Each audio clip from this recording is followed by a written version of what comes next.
Howdy, everybody. I'm just staring at this subpoena on my desk that I'm going to ignore because I don't care about the rule of law. This is Chuck. It's Saturday, and from October 2019, we are replaying this episode about subpoenas. It's called What's the Deal with Subpoenas? Or as Jerry Seinfeld might say, what's the deal with subpoenas? That's my best Jerry Seinfeld. I hope you enjoyed it. Welcome to Stuff You Should Know, a production of iHeartRadio.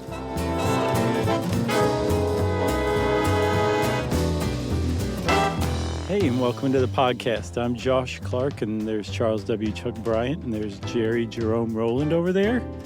The legal eagles of podcasting. Ooh, can I be Daryl Hannah? Yes, I call Barbara Hershey. I don't think so. Who was it? Oh, legal eagles. I know Deborah Winger. Yes. Was Daryl Hannah even in that? No, I think. Yeah, she was the client of Deborah Winger. Okay. And you're not Redford? No. Who's I that? always have to be Redford. Everybody's always like, that guy's a regular Robert Redford. He'll play him in this scenario. Right. That's the street chatter. Yeah. Can I still be Barbara Hershey even though she wasn't in the movie? Sure. I think I'm thinking of Beaches. Oh, well, that means I get to be Bette Midler. Right.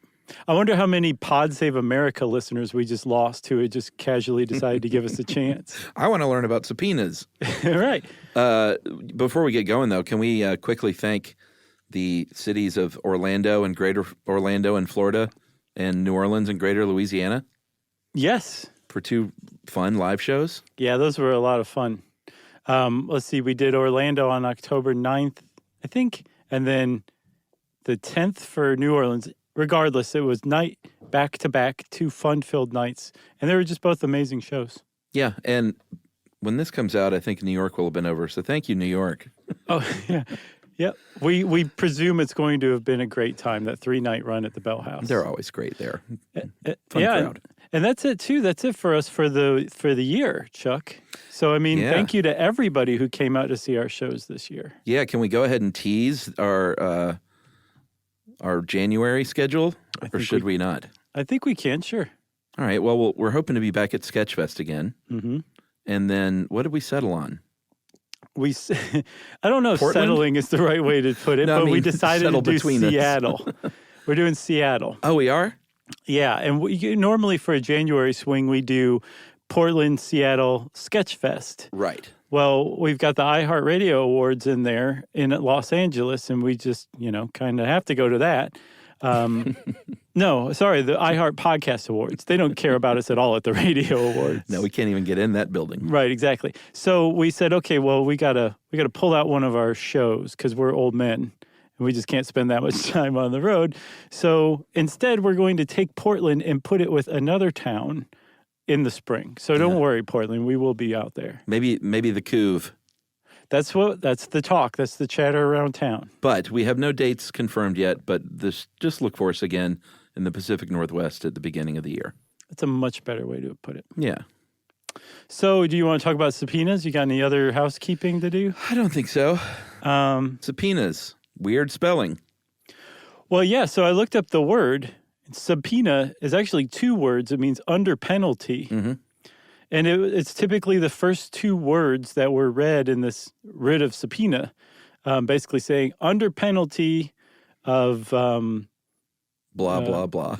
Yeah, I was thinking, all I could think about was really dirty, dark stuff. Oh, yeah. Yeah, so I let you fill in the blah, blah, blah. But anyway, under penalty of whatever, you need to do one of 2 things.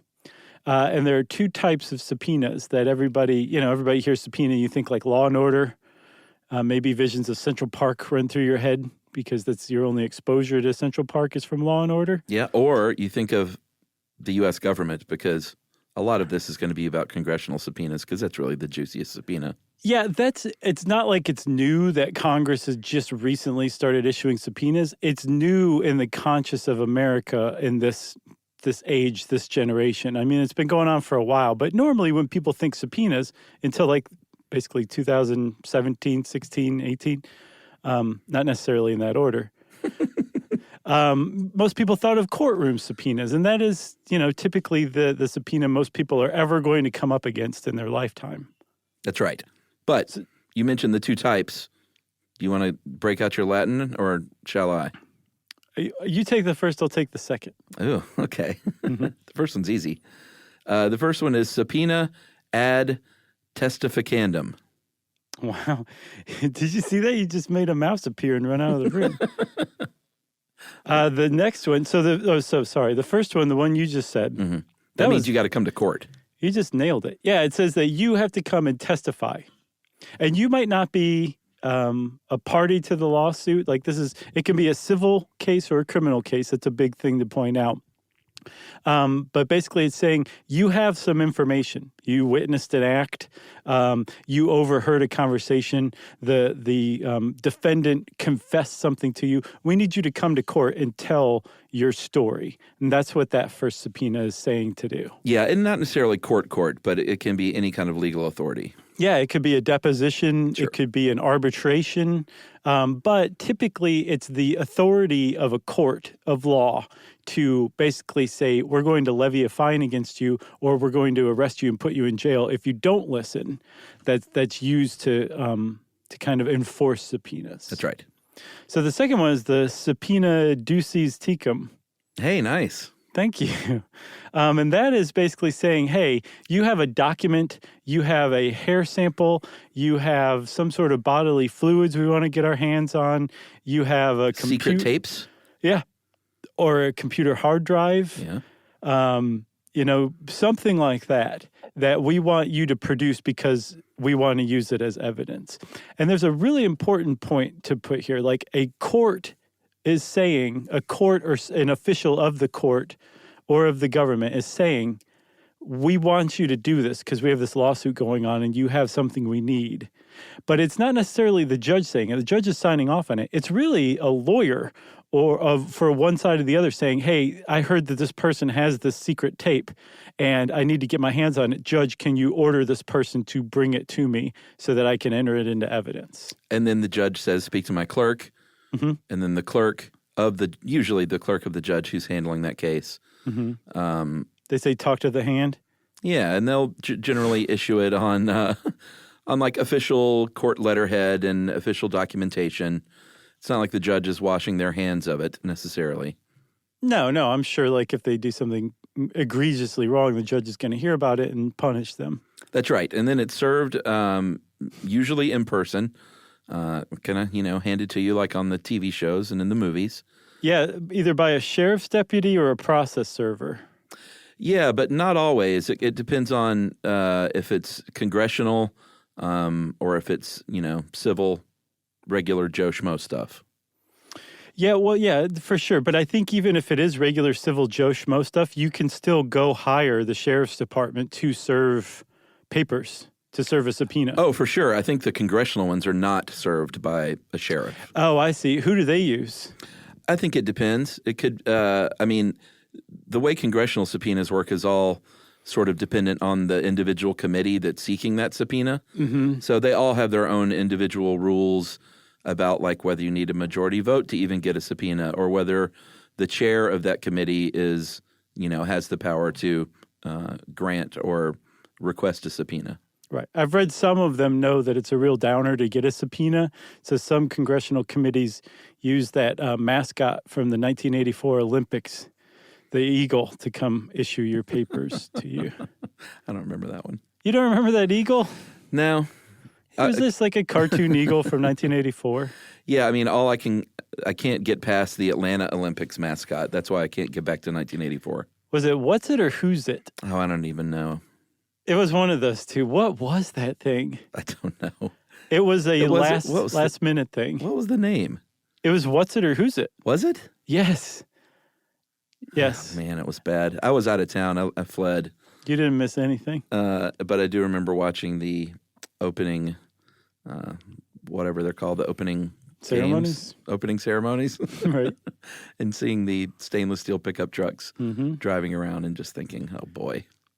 Yeah, and for those of you who are like, they've talked about this before. We have. Yeah, we have. And we're still that upset about it. We'll talk about it again in 5 more years. We haven't forgotten. Yeah, stainless steel pickup trucks. They haunt me. I have dreams about those trucks. Yeah, they're just circling you, playing Striper at the loudest possible volume. Oh, man. Okay, so we've got different kinds of subpoenas, but both of them apply to either courts of law or Congress. So there's one big question that most people who get a subpoena ask themselves the moment they're served the paper, and that is, can I ignore this thing? Do I have to do this? Right. What happens to me if I just pretend like I never got this? And that's really tough to do. I was reading about process servers, and the people who are issuing the subpoena, or the lawyer who's asking for the subpoena, say they want some sort of proof that says you got that paper. So they have to.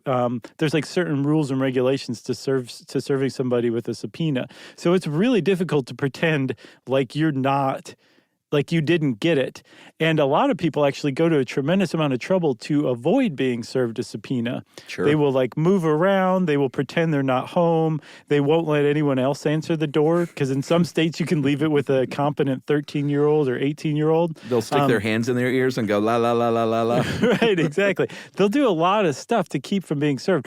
But that's actually, it will just delay being served. Yeah. In the long run, you will still... There's other remedies they can use. They can mail it to your house, certified mail. And if the mail person says this was dropped off, it made it to their house, that's enough. Or if you can say, I took the numbers off my mailbox, what are you going to do now, chump?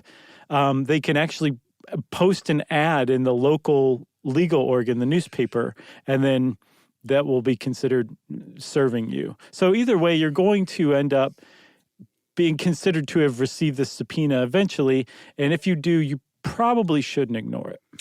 Yeah, I mean, it says here in this article, which most of this is from the How Stuff Works article about subpoenas, but it says, it's a lot easier if you just go right, or produce the documents. But as we'll cover here in a lot of this congressional oversight stuff, that is not the route that people take generally in government. Yeah, and I thought it was a kind of an oversight to not say, but also if somebody serves you with a subpoena, go, you don't necessarily have to hire a lawyer, but at least consult with one, get some legal advice. Say, this is what I got, what should I do with this? Is this, there's a lot of questions that you should have answered before you just act on a subpoena.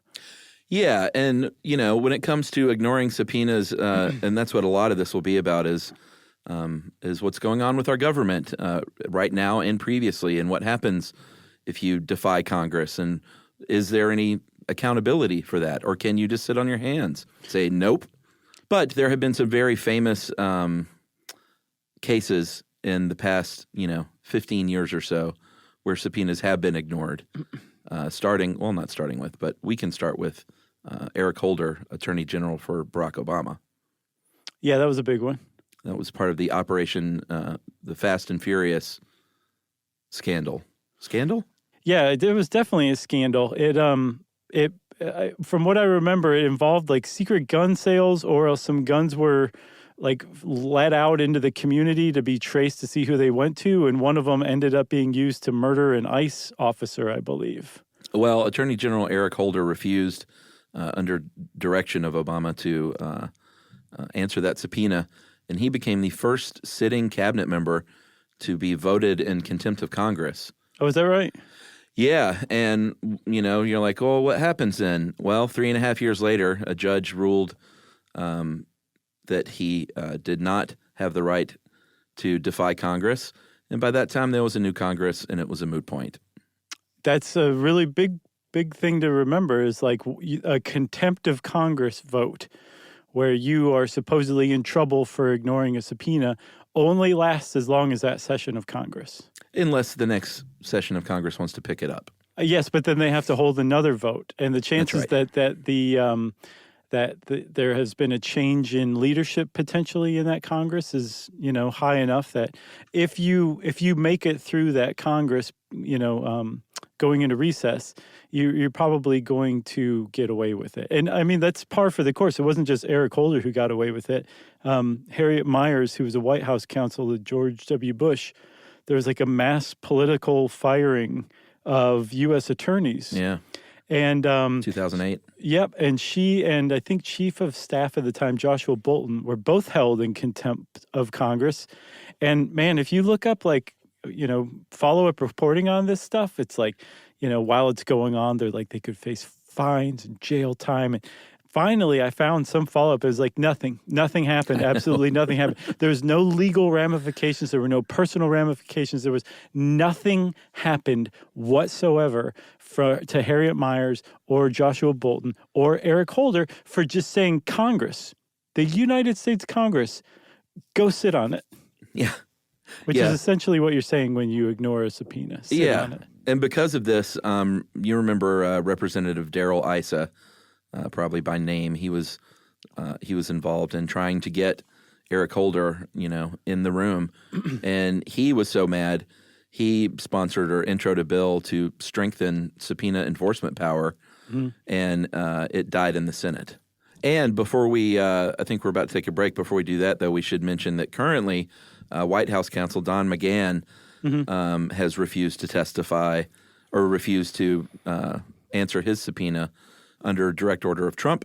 And right now he's being sued by the House as of August. And he in particular provides an unusual situation because at least with Harriet Miers or with Joshua Bolten or with Eric Holder, when they were directed by the president at the time not to submit to that subpoena from Congress, they were part of the president's staff. Don McGahn was instructed not to cooperate with the subpoena after he had already left civil service. He was no longer part of the executive branch. So that definitely makes it unusual. But if you're sitting there and your head is popping and you're saying, how? This is Congress. How can the president just ignore that subpoena and people get away with it? There's actually a lot of case law that's been built over the centuries that kind of establishes that. And I say, Chuck, we take a break and then we'll dive into that after this. Case law. Learning stuff with Joshua and Charles. Stuff you should know.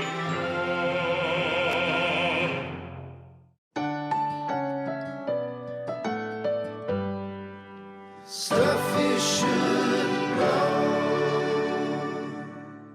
So, Chuck, there's something about subpoenas, whether they're issued by Congress or by a court of law. When you get them, that a lot of people don't realize they're negotiable. Yeah. That's one really big reason to hire a lawyer is because it may be overly broad. It may be kind of a fishing expedition. It may put you at risk to come forward and give this testimony or to hand over these documents.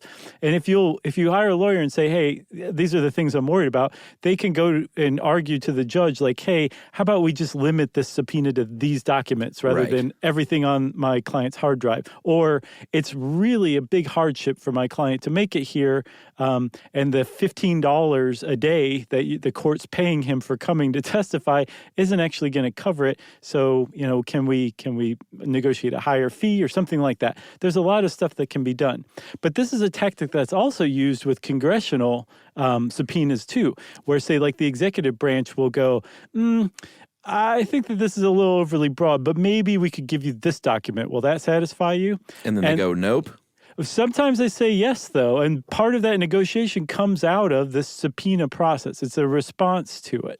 But none of it would have any effect whatsoever if Congress didn't have any redress for enforcing its subpoenas if somebody ignores it. Yeah, I mean, technically there are fines and jail time sort of looming. But the more I read about this stuff, especially when it comes to congressional oversight, the more it became clear that none of that stuff really happens. It's all just dangled out there as a means to negotiate something with each other over a pretty long period of time, usually. For sure. Yeah, the Eric Holder thing was like 4 years before he finally handed over the file. And I think Congress had already gone out of session, you said. And it was basically just the whole thing had died down, which I think is basically the stalling tactic that people ignore subpoenas for. Like, that's why they're doing it. Yeah. So technically, if you defy Congress, the committee that issued that subpoena is going to vote to issue a citation, a contempt citation, and then it's got to go to the full chamber to vote on it. And if that goes through and it passes, which it has before, then there are three basic ways that you can prosecute that charge. Right. And each one is worthless. Yeah, pretty much. Like, we would never give official legal advice, first of all, because we're not lawyers or even trained as lawyers. But from what I can tell, there's just nothing happens to you if you ignore a congressional subpoena. But most people respond to it because I feel like the further down the food chain you are, the more likely Congress is to do something in retaliation to you. Yeah, well, let's go through the three at least. Fine. If for no other reason than pure folly. So if they vote and that contempt citation goes through, it is then under the control of the executive branch. And you think, oh, great, the president, or oh, great, the president. It's really neither. It's the Justice Department, which is part of the executive branch.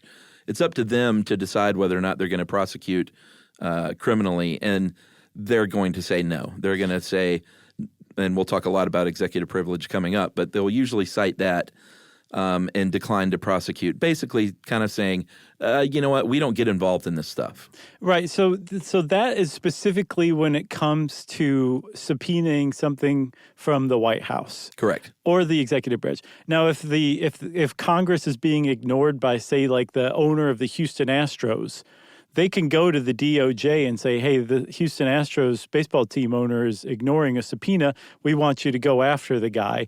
And they'll go after the guy. It's when it's executive privilege that's being cited that the DOJ says, you know how it's our jurisdiction to decide whether to prosecute this stuff? We're going to decline to do that because it's our own people, and we're just going to consider this an internal executive branch matter.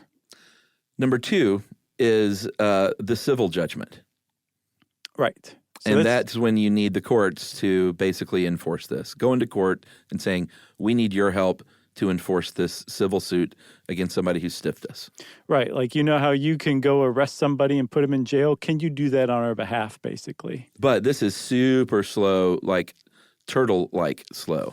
Yeah, but I think the idea is that the thought that maybe somewhere a couple of years down the line, there's going to be a judgment against you where you're going to have to pay $100,000 to Congress or something like that, or spend like 12 months in jail, will get you to the table to negotiate, you know, what documents they actually want or what testimony they want. Yeah, it's just leverage. Right. So the third one is something that isn't used anymore, really. It's called inherent contempt power. It was last used in 1935, and this is sort of the jail thing. And while there is no capital jail, they do have a holding cell. Yeah, and like the sergeant at arms of the Senate or the House, depending on who's issuing the subpoena and who voted to hold you in contempt, an armed officer of the Congress will show up and say, you're under arrest. Congress says you're under arrest. You have to come with me.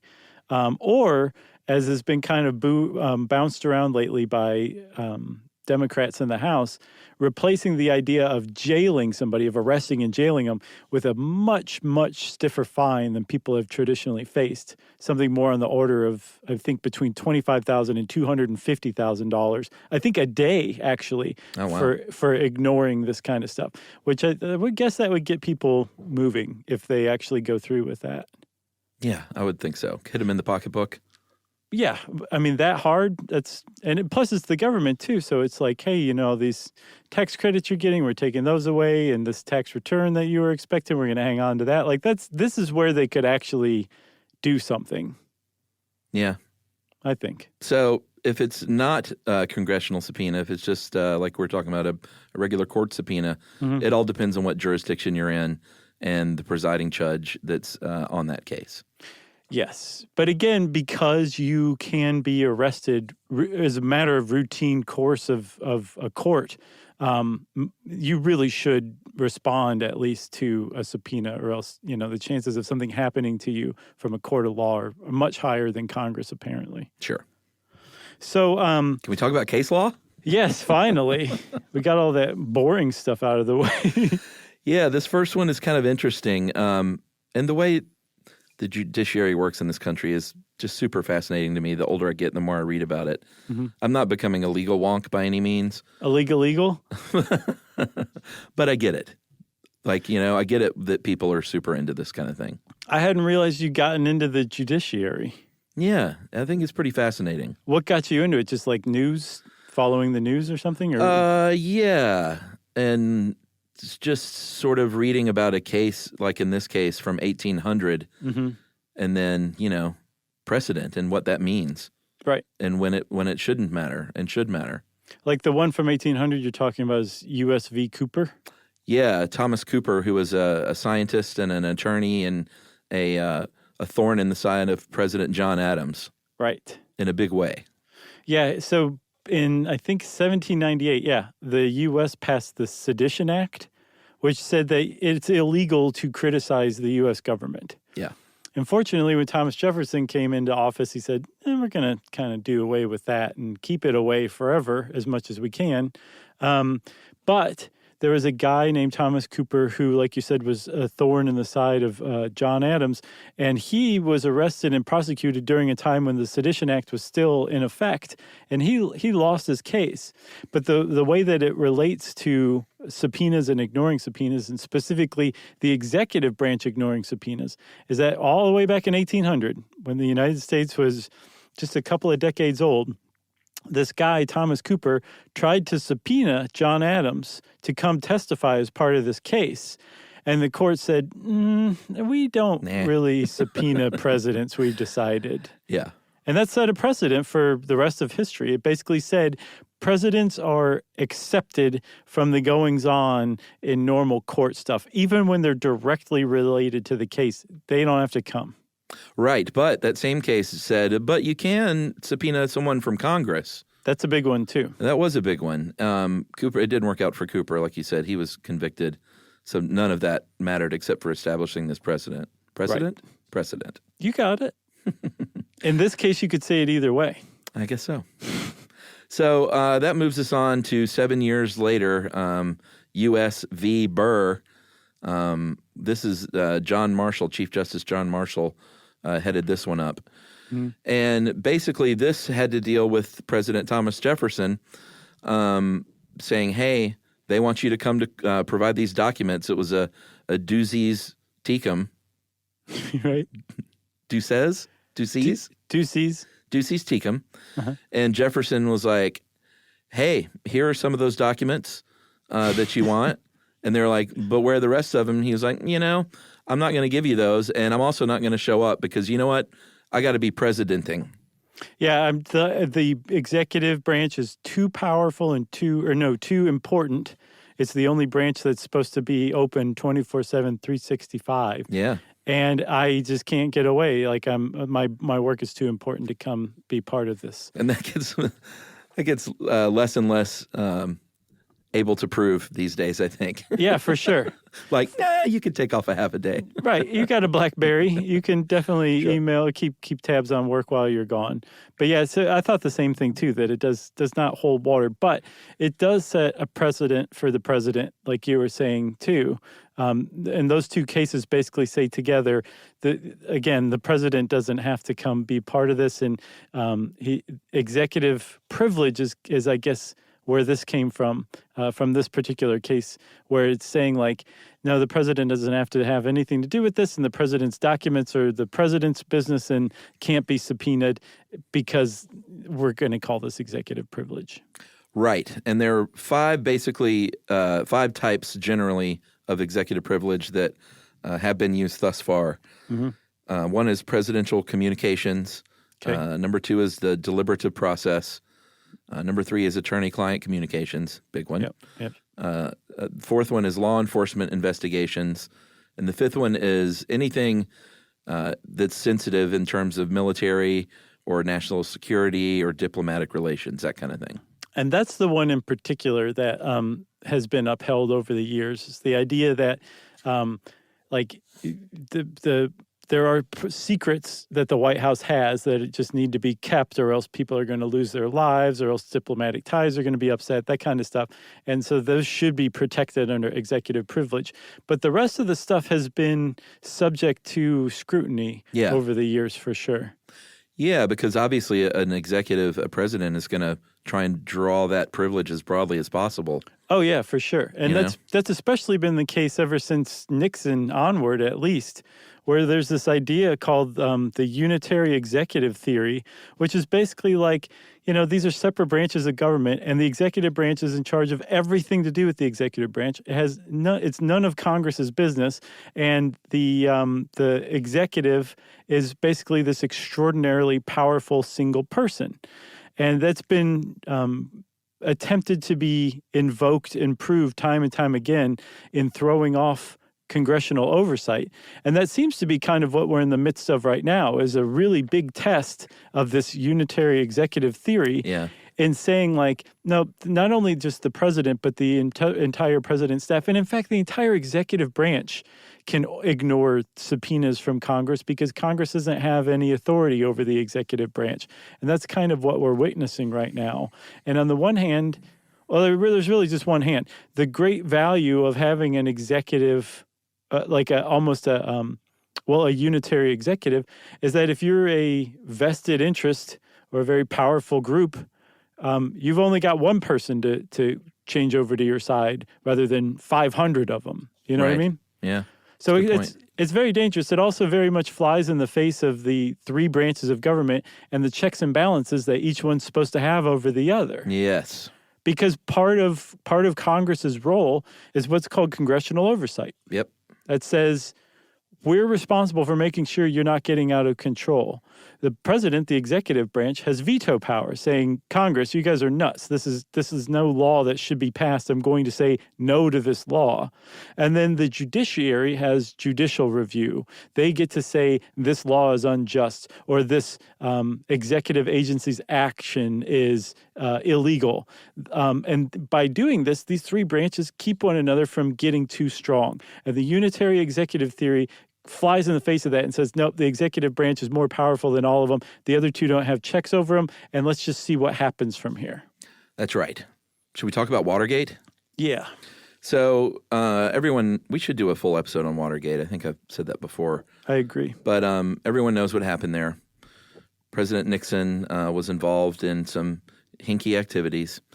And congressional committees, there was one special prosecutor in particular named Archibald Cox who said, wait a minute, you've got these secret tapes. You've been taping people in the Oval Office. Turn them over. Here's a subpoena. We demand that you turn that over along with some other stuff. And Nixon said, you demand? And we want you to come here and testify as well. And, of course, Nixon was like, no, I don't think that stuff's going to happen. Here you go. Here are some of these tapes. Just ignore all the parts where it seems like it was heavily edited and sounds real funny because someone who was just in the room is no longer in the room, and there are non sequiturs all over the place. It's like that videotape of the guy who got the high score in Donkey Kong. Right? Yeah. You know what I mean? But executive privilege was what he claimed he was protected by. So this went to the Supreme Court in 1974 with United States v. Nixon. Mm-hmm. And Chief Justice Berger's opinion cited everything from Justice Marshall's Marbury v. Madison to the one we just talked about, United States v. Burr. Mm-hmm. And basically, they're walking a fine line there with the judiciary because they're saying, listen, the president needs to be confidential and protected when executing these duties, these constitutional duties on the one hand. But on the other hand, due process of law is an important thing, and that's what we're in charge of. So they kind of ended up wanting to protect each of the branch's needs, it seems like. Yeah, and I think they did a very good job. And the fact that it was unanimous, I think Rehnquist was involved with some of the people involved, so he recused himself from voting, but it was unanimous 8-0 vote saying, nope, you got to hand the tapes over because we don't think that you're just trying to protect like intelligence secrets or military secrets or diplomatic secrets. We think you're just basically using the cover of executive privilege to cover your own behind. Exactly. And that does not supersede due process in a court of law, which is going on over here with, the trials of these guys who broke into the Watergate. So you got to hand over the tapes. And in doing so, like you said, he cited another case, Marbury v. Madison. And that's a really, really important case in here, too, which I think we should talk about starting now. Well, I wanted to mention another quick thing before we dive into Marbury. Another case, US v. AT&T. This just basically laid out that the courts are only going to get involved if everyone really tried in good faith to work it out beforehand. So, like, basically said, we're the last stop here. Right. Don't just go run into the Supreme Court or the courts in general to figure this stuff out for you.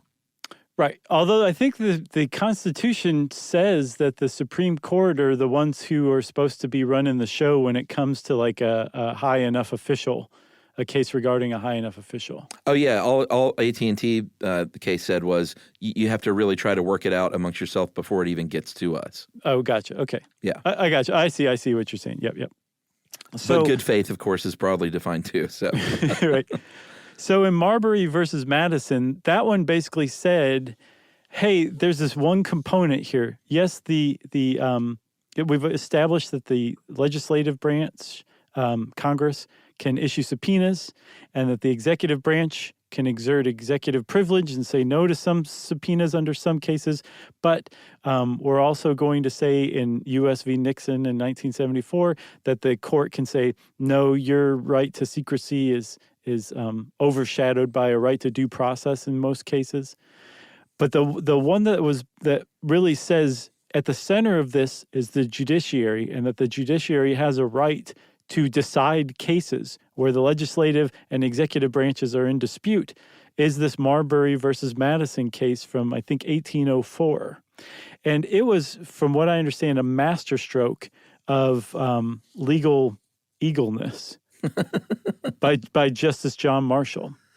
Yeah, so is the long and short of that one that Secretary of State James Madison, he was trying to withhold the commission of William Marbury. Was that the case? Yeah, because the outgoing Adams had packed the courts with friendly judges, and right. The commissions had not all been mailed out, and Madison was withholding some. And they basically said, listen, man, you can't do this. Like, it is your job. You shall commission all the officers of the United States. Mm-hmm. It's like right there in black and white, and you lose. Right. So that was one part of it. But what Marshall figured out, and what made this a masterstroke of legal eagleness, is that there was something called a writ of mandamus, which basically says you have to do this, which had been granted to the Supreme Court in an act in 1789. Marshall said, so yes, Madison has to give this over, like this is just part of his duties, and he's following a law that Congress made, so he's subject to that law as a minister of the government. But at the same time, the writ of mandamus power that the Supreme Court has been given is unconstitutional. We're not in a position to issue a writ of mandamus because under the Constitution, we're not given that right. And so in doing that, he established the Supreme Court as the interpreter of what law is constitutional and what isn't. Right. And he did that by saying this law that gives us this amazing power is unconstitutional. So he did it by taking power away from the Supreme Court. But in doing so, he gave the Supreme Court a tremendous advantage over the centuries in interpreting what law is constitutional and what isn't, and placing itself as the arbiter of disputes between the legislative branch and the executive branch. Yeah, which is, that's a lot of what the Supreme Court decides is constitutionality. And it all comes from that 1804 case. Landmark. Legal. Should we take another break? Sure, man. All right, we'll take another break and talk a little bit more about Nixon and what some other presidents have done when slapped with a subpoena right after this. Learning stuff with Joshua and Charles. Stuff you should know.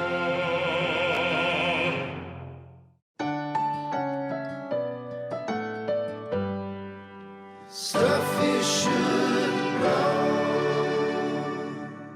So we all know what happened to Nixon. What? The justice did rule that, hey, dude, you got to comply with this ducis tectum here, and you got to turn over these tapes. So Nixon turned over tapes. He did, and it all worked out in the end. Everybody's like, this is what you were protecting? This is fine, man. Stay president for a couple more terms. And he did. And the world was a better place for it. That's right. Flash forward to Bill Clinton. That was okay. So he said, hey, listen, man, what goes on That was much better. What happens in the Oval Office stays in the Oval Office. Mm-hmm. Executive privilege. And they're like, even that stuff? And he said, well, it's executive privilege. And they were like, Hanky-panky falls under executive privilege. So he said, I have executive immunity. I have that privilege. And neither me nor my aides have to respond to these subpoenas. Right. And then he fell into line eventually. Yeah. Newt Gingrich got him into line. Well, yeah. And largely because of U.S. v. Nixon, they said, you know what? You can't stand by this broad executive privilege, stand behind this wall that you've built. You're going to have to comply. And he did eventually. Right, which is traditionally what happens. Like the Congress issues subpoenas, the executive branch ignores it, the Congress holds the executive branch in contempt, and the judiciary comes in and almost always says, no, you're overexerting your executive privilege, do what they're saying. Yeah, which, that gives me hope, because in the past, precedent has been set that due process wins out over executive privilege kind of across the board, it seems like. But that only holds as long as two things are upheld. One, that the Supreme Court is an independent body, regardless of who appointed the judges. And then two, as long as the executive branch recognizes the authority of the Supreme Court. And this is where we are starting, like some people can see far enough along this horizon that, hey, this path we're heading down right now, there's a point where we could reach where there could be a Supreme Court decision that says, yes, executive branch, you have to hand over these aides for testimony. They have to come testify about, Russian interference in the 2016 election, or this call between the president and the Ukrainian president. And the executive branch still says no. Yeah. And that is the point that everyone says, we have no idea what happens then. We have no idea. Do you go arrest these, the Secretary of the Treasury? Do you go arrest these cabinet members? This has never been done before. Like, what remedy do you really have?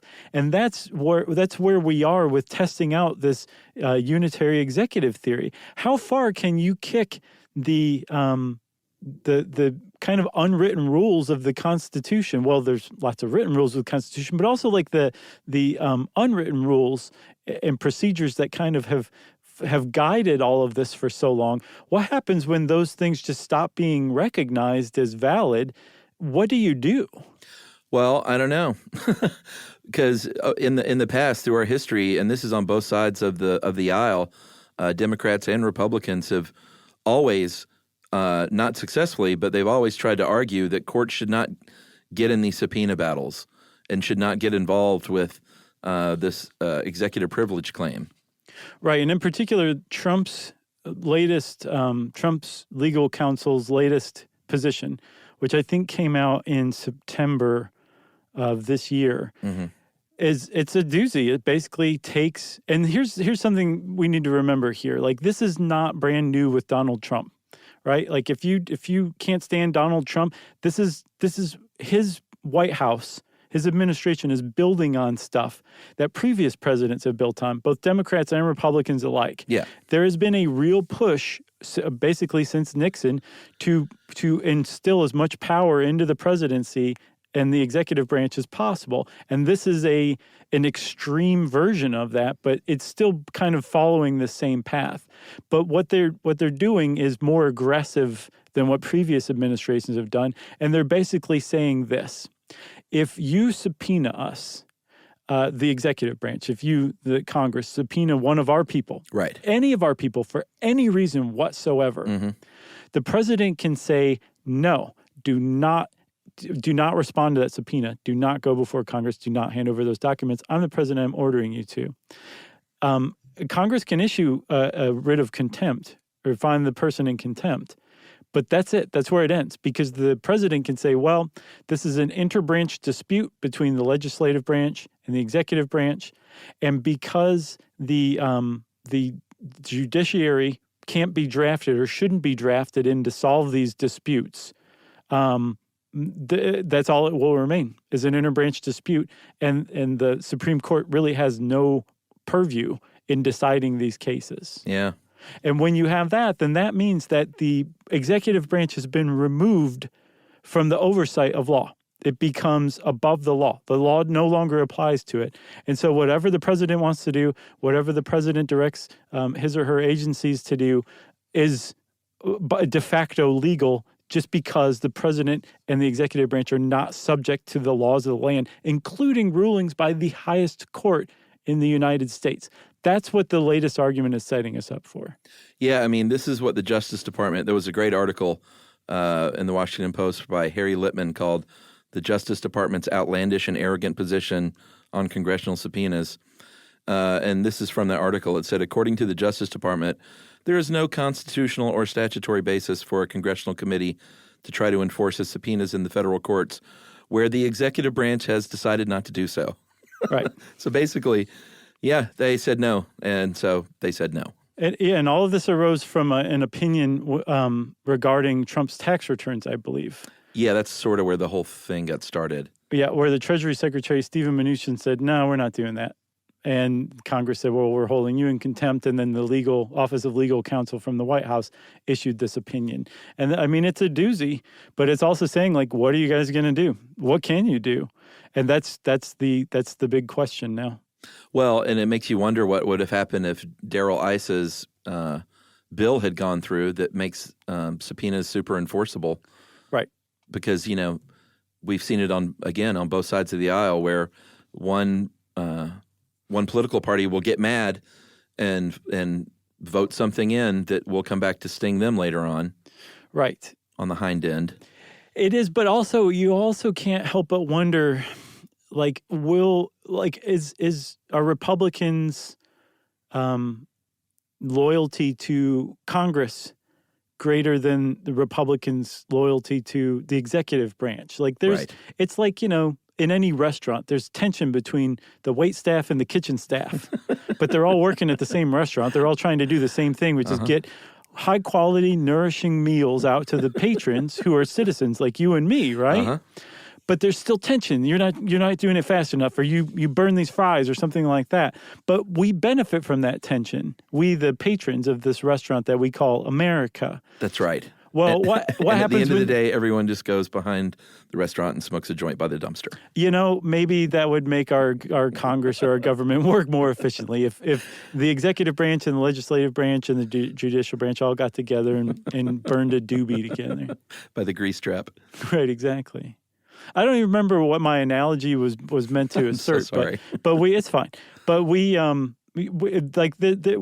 witnessing some historical stuff right now that is not normal at all. I mean, like from Watergate stuff, and that I'm not even relating to impeachment proceedings. I'm just saying, like, this level of ignoring congressional subpoenas may be unprecedented, and if not, then the closest historical precedent we have is the Watergate scandal. Yeah. But I think Congress's one recourse is to say, that's fine. That's fine, Mnuchin. You just ignore us. We're going over here as Congress, and we are altering this our ability to jail people to say, no, actually, we can fine you $250,000 a day, and we will do it. That could be the leverage that gets people to actually comply with these subpoenas. But we'll find out, because if Congress has to actually pass a law to do that, the president has veto power over that. Well, and there are also all sorts of other things that have nothing to do with this that Congress uses as leverage or negotiation tactics like, hey, do you want us to push through some of these appointees, or should we just keep stalling forever? Right. All kinds of that stuff is on the table. But when you have a president that comes out in January and says, you know what, I don't mind, stall all you want. I like the term acting because that gives me more leeway. Yeah. Then all of a sudden that's not leverage anymore. You got anything else? No, very curious to see what happens with this McGahn case. Probably nothing. I am too. Will it be the crumbling of our democracy? Who knows? We'll find out in a few years. If you want to know more about subpoenas, we'll just go look it up. And if you get a subpoena yourself, get a lawyer. Don't be stupid. And since I said don't be stupid, friends, it's time for listener mail. This is about Obama's health care. I got a bunch of stuff about this. I didn't realize I made a prediction. Oh, okay. Oh, yeah. This one's kind of been sitting in the coffers. Okay. Guys, about 15 months ago, I started my journey through the Stuff You Should Know archives. I've been on a steady campaign, about 12 to 16 episodes a week. That's healthy.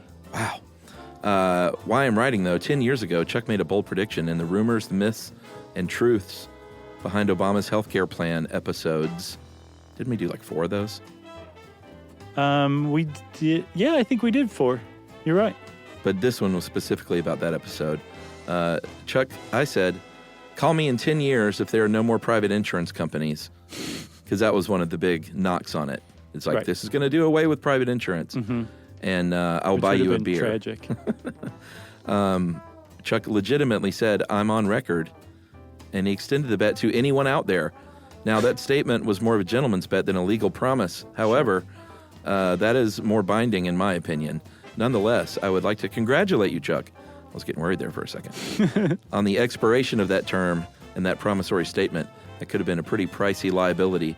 That things turned out a little differently. A million beers, Chuck. Every single one of our listeners would have written in and asked for it. I know.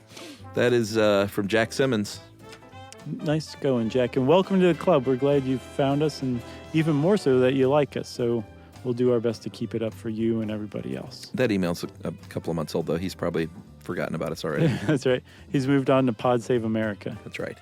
Well, if you want to get in touch with us like Jack did, you can go on to stuffyoushouldknow.com. Check out our social links there.